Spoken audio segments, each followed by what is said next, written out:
Jean-Marc Morandini. Son réveil a sonné très tôt ce matin, c'était même la nuit depuis ce matin. C'est une nouvelle voix qui vous réveille sur Europe 1. Thomas Soto, tout droit venu d'M6, c'est lui qui anime Capital, vous le savez. On va débriefer avec lui cette première matinale. Rebonjour Thomas. Rebonjour Jean-Marc. Merci d'être avec nous. Vous avez été bon ? Oh bah ça je ne sais pas, mais de toute façon ce n'était que la première foulée d'un marathon, donc même si j'ai l'impression d'avoir couru 5 marathons ce matin. Un marathon, ça veut dire que vous avez signé pour combien de temps ? J'ai signé jusqu'à plus soif, il n'y a pas de limite. Il n'y a pas de limite. Non, il n'y a pas de limite. Ça veut dire que vous êtes parti pour rester longtemps sur cette matinale ? J'espère, j'y compte bien. Ouais. J'y compte bien, ouais. C'est quoi votre différence ? Vous connaissez beaucoup de gens qui arrivent et qui disent bah j'espère rester assez peu Non, mais il y a de des temps, gens qui signent pour 2 ans. En général, non, il n'y a pas de durée. En télé ou en radio, on signe pour 1 an ou pour 2 ans. Vous revenez demain, c'est ça que vous dites ? Oui, avec vous Julie. Je vous rappelle que nous nous réveillons presque ensemble dorénavant, il va falloir vous y faire. C'est clair. C'est quoi votre patte, votre différence selon vous ? Oh ben, je crois que ma patte, c'est de vouloir mettre à la fois vraiment une tension de news, c'est-à-dire que vraiment la star, c'est l'actu dans cette matinale, d'essayer de faire vivre toutes ces signatures qu'on a autour de la table, qui sont celles qu'on connaît évidemment, Natacha Polony, Jean-Pierre Elkabbach, Caroline Roux, Axel de Tarlet et d'autres, et mettre en valeur tous les reportages, tous les sujets, tout le savoir-faire de cette rédaction d'Europe 1.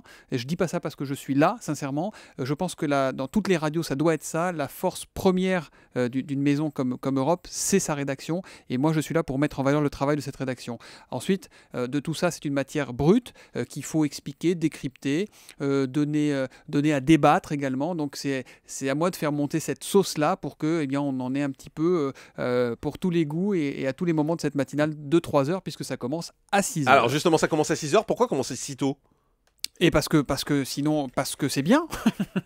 Pourquoi commencer si tôt ? Bah, c'est simple. Parce que jusque-là, c'était soit 6h30, soit 7h, selon les radios. Je vais être totalement transparent avec vous, Jean-Marc. Quand on a commencé à discuter avec Fabien Amias et Nicolas Escoulan, on a pris une feuille de papier.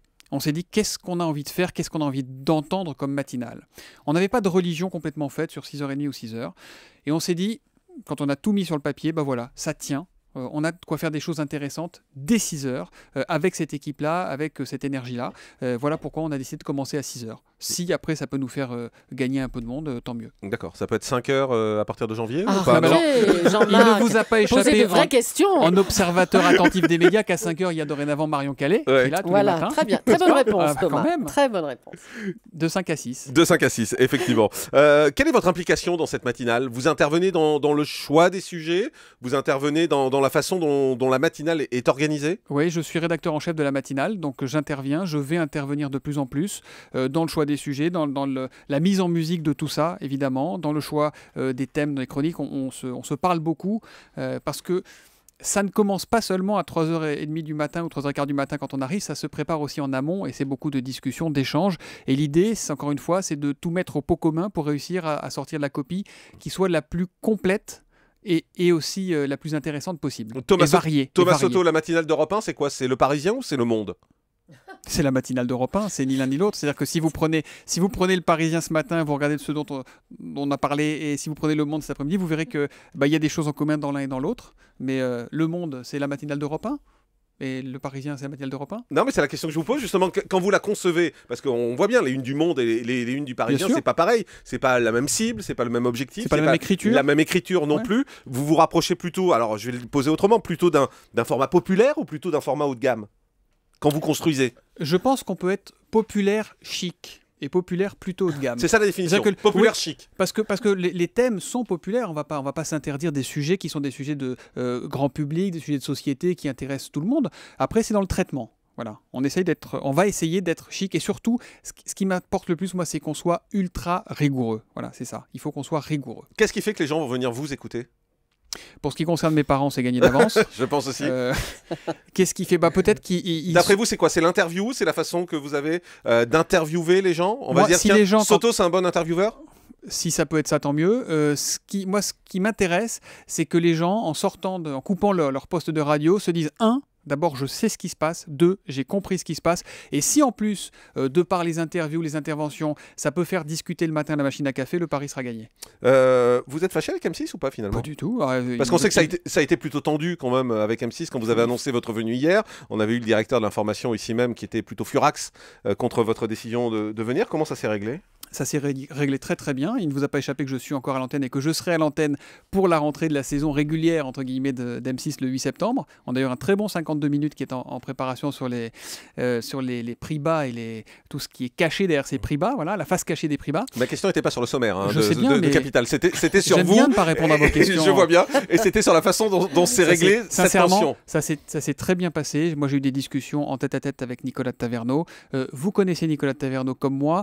S'il n'avait plus voulu me voir ou plus voulu m'entendre, je ne serais plus là. Là, je suis là, ça se passe très bien, dans très bonne intelligence, donc il n'y a pas de souci. Mais ils ont eu l'air surpris de vous voir arriver sur Europe, non? Bah évidemment qu'ils étaient surpris, mais moi-même je suis surpris. Voilà, moi-même j'ai été surpris quand Fabien Amias m'a appelé, je ne m'y attendais pas. Après, c'est vrai que dans mon parcours, mon petit parcours de ma petite vie à moi, quand on vous propose la matinale d'Europe 1, moi qui adore le news, j'ai eu un temps de réflexion qui a été de l'ordre de la microseconde. Et après, évidemment, il faut régler tout, il faut faire les choses proprement parce que j'aime cette émission qui est Capital, j'aime les équipes avec qui je travaille là-bas. On a une rédaction qui est ultra performante, on a une émission qui marche très bien et qui a mieux marché l'an dernier encore que l'année précédente, alors qu'il y a quand même 6 chaînes de plus. Donc, il y a un travail que j'ai commencé à Capital sur M6 il y a 2 ans, que j'ai envie de poursuivre parce que je ne suis pas au bout. Donc, c'est une question d'organisation. Vous voulez dire que vous êtes meilleur que Guy Lagache, qui était là avant vous? Je vois absolument pas ce qui vous permet de dire une chose vous avez pareille. dit que vous faisiez de meilleurs scores que... On a fait mieux l'an dernier que l'année d'avant, mais il ne vous a pas échappé, Jean-Marc, que l'année d'avant, c'était déjà moi. Donc je suis meilleur que moi-même. D'accord. Peut-être que je me bonifie avec le temps comme le bon vin. Vous êtes toujours rédacteur en chef de Capital? Non, je suis plus rédacteur en chef de Capital. C'est le deal que vous avez fait avec M6? Absolument, c'est le deal auquel je tenais, auquel il tenait. Il faut être raisonnable. Hein. On ne peut pas tout faire, sinon c'est n'importe quoi. Mon réveil ce matin a sonné à 2h. J'espère que ça sera un petit peu plus tard les autres matins. Voilà, je suis rédacteur en chef ici à Europe 1 et je reste présentateur impliqué à Capital parce que c'est une équipe que je connais, on a des habitudes de travailler ensemble. Évidemment, on se parle beaucoup. Stéphane Martin, nouveau rédacteur en chef sur l'émission, on parle beaucoup. Vous savez, il y a des mails, il y a plein de choses qui nous permettent d'être en liaison à peu près toute la journée. L'émission que vous faites le matin sur Europe 1, vous avez fait le premier numéro de cette matinale ce matin. Quel est votre bilan à vous? Ça, c'est hyper difficile parce que je vais en faire un de toute façon très, très critique, mais là, vous avez fini il y a 50 minutes. Il y a 50 minutes, ouais, et même pas parce que c'est plutôt vers 9h10. Là, pour l'instant, je suis encore un tout.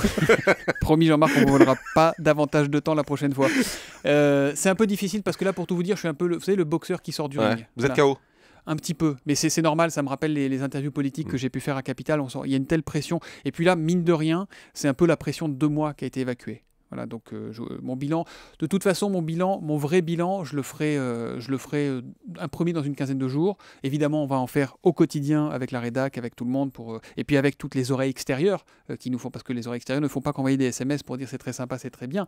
Il y a aussi des Vous avez eu des critiques?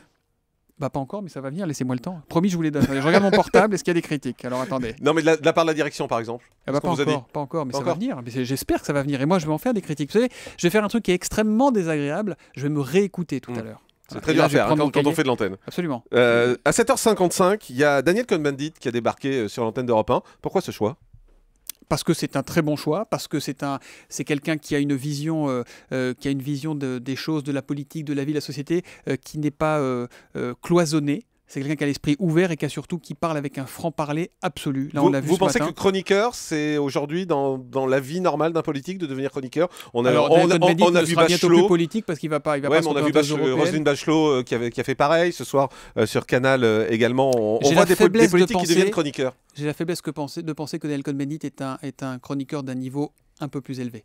Il est meilleur qu'un chroniqueur normal, c'est ce que vous voulez dire? Non, il est meilleur que Roselyne Bachelot. Ah oui, meilleur que Roselyne Bachelot. Moi, je trouve. Voilà. Pourquoi? Parce que il suffit de l'écouter ce matin, on sent que c'est quelqu'un qui connaît la vie publique, la vie internationale depuis des années, qui a eu les mains dedans, qui n'est tenu par aucune barrière idéologique. Voilà. Certes, il est plutôt marqué chez les Verts où il a été machin, mais aujourd'hui, c'est quelqu'un qui a un franc-parler et surtout on a l'impression qu'il n'est plus retenu par rien. Donc ça, c'est hyper intéressant et ça participe de notre volonté de donner la possibilité à tous les courants de s'exprimer dans cette matinale. Elle est mauvaise, Bachelot? Je n'ai pas dit qu'elle était mauvaise, j'ai dit que Dany Cohn-Bendit était meilleure à mon sens. C'est-à-dire qu'elle est moins bonne. J'ai pas dit qu'elle était moins bonne, j'ai dit que Dany Cohn-Bendit était meilleure à mon sens. C'est dans ce sens-là, ça va forcément. Vous avez Elle est peut-être très bien et lui est très très bien, vous voyez mal partout. Vous me connaissez. Vous avez des objectifs d'audience pour Europe? Un objectif d'audience qui est très simple, d'abord on va s'installer, on va prendre le temps. L'objectif d'audience, c'est d'essayer que la greffe prenne, et si la greffe prend, les audiences progresseront. Voilà, mais ça ne va pas se faire tout de suite. Vous savez, c'est pas en radio comme en télé, vous le savez mieux que moi. En télé, ça peut bouger d'un dimanche sur l'autre ou d'un jour sur l'autre. En radio, c'est beaucoup plus long. C'est un paquebot, la radio. C'est un média d'habitude, absolument. Donc, avant que les auditeurs et les auditrices me laissent rentrer dans leur salle de bain au moment où ils se lavent les dents, on va prendre le temps de faire nos preuves pour aller en gratter de nouveau. Donc, ça veut dire quoi? Vous donnez 1 an pour réussir? Je me donne 1 an pour vraiment bien installer la matinale. C'est pour ça que je vous dis que quand vous me demandiez tout à l'heure pour combien de temps j'étais là, c'est du long terme. Pour moi, dans mon esprit, c'est du long terme. Après, peut-être qu'on me dira que c'est du court terme et que je ne l'aurais pas choisi, mais pour moi, dans mon esprit, c'est du long terme. Marc-Olivier Fogiel je commence à m'attacher à Julie. En plus. Marc-Olivier Fogiel a fait à peu près 2 ans, Bruce Toussaint a fait à peu près 2 ans, vous espérez en faire 3? Peut-être que dans 3 ans, vous direz Soto a fait à peu près 3 ans. Vous espérez en tout cas, c'est votre objectif? Ah oui, j'espère en faire 3, minimum. Minimum. Après, vous savez, il y a aussi un truc, c'est la barrière physique. Il faut tenir le coup. Voilà. Moi, je suis au début de cette prise de rythme. J'apprends, le couche-tard que je suis apprend à se réguler un peu au niveau des heures de sommeil. Quand on arrive dans une rédaction comme celle d'Europe 1, qui est une rédaction très riche, avec beaucoup de signatures, c'est dur de se faire une place? Écoutez, pour l'instant, j'ai été très bien accueilli. Ça fait 1 semaine que je suis là, donc je ne vais pas tirer de grandes leçons définitives ou de grands principes. Pour l'instant, j'ai été très très bien accueilli. Je sens une rédaction qui a très envie, qui est très motivée, qui pousse derrière, et ça, c'est hyper agréable. Parce que quand vous arrivez le matin, quand je suis arrivé ce matin, quand on a fait des émissions à blanc un peu la semaine dernière, on sent que tout le monde est là, tout le monde a envie, et ça, c'est priceless, comme on dit. C'est sans prix, en français. Vous êtes bilingue. Exactement. Il est bilingue en plus.